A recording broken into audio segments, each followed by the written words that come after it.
Сегодня основная работа – это работа все равно в пятерках. Вчерашний чудо-баскетбол нам дал обширную почву для, скажем так, для размышления.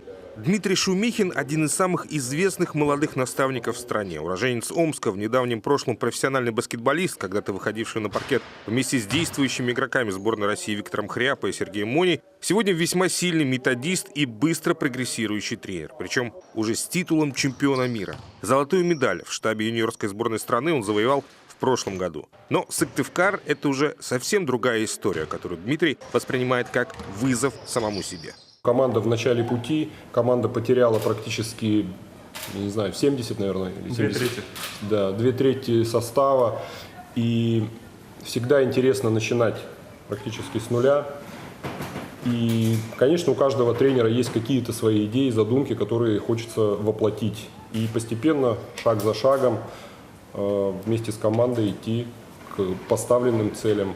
Досадную осечку прошлого сезона, когда Ника остановилась в шаге от пьедестала, в клубе уже стараются забыть побыстрее. Селекция идет полным ходом, и новички пока очень нравятся. На данный момент есть позиция центрового, да, которую нужно усилить. Ну и я думаю, позицию еще плеймейкера.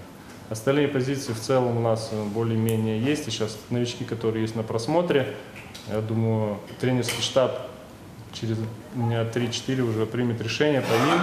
То есть, но это понятно, это не игроки, которые будут лидерами команды, это игроки ротации, которые будут помогать выходить, сказать, на замену и не ослаблять игру, пытаться максимально добавлять агрессивности и защиты и так далее.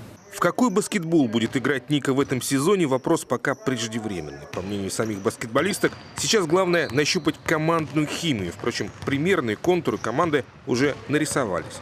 Клуб подписал кандидата в сборную России Екатерину Рябову. Ее спич про Цезаря и перейденную им реку Рубикон был забавным. Ну, значит, он такой думал, идти, не идти, идти, не идти. И он такой, все, Рубикон, сказал «Алле Жак Т.Р.» и перешел. В итоге была гражданская война, впоследствии он стал Цезарем и возглавлял уже империю. А до этого была республика еще. Вот это выражение, которое он сказал, это «жребий брошен». Называется, и как бы знаете, объясняю ее, это точка невозврата. И я считаю, что у нас вот этот произошел Рубикон, у нас есть точка невозврата. Да, мы должны сейчас все объединиться, мы в одной лодке, мы плывем по течению, у нас есть цель. Я стараюсь найти коннекты в игре и в жизни с людьми, потому что все-таки, это важно. На самом деле быть индивидуалистом – это одно, а чтобы общаться и реально пытаться там друг другу помочь – это другое. Но не знаю, как-то вот так случается. Нет, не всегда ты получаешь взаимность. Этого стоит ожидать, то, что не все люди будут относиться к тебе так же, как ты к ним относишься. Вот. Но стараться по максимальному относиться с какой-то там, может быть, даже добротой, где-то там поддержать, где-то иногда приходится сказать правду. Момент истины для тренерского штаба наступит через 2 недели. 12 и 13 сентября Ника дважды сыграет с московским МБА. По итогам игр Дмитрий Шумихин рассчитывает окончательно определиться с составом.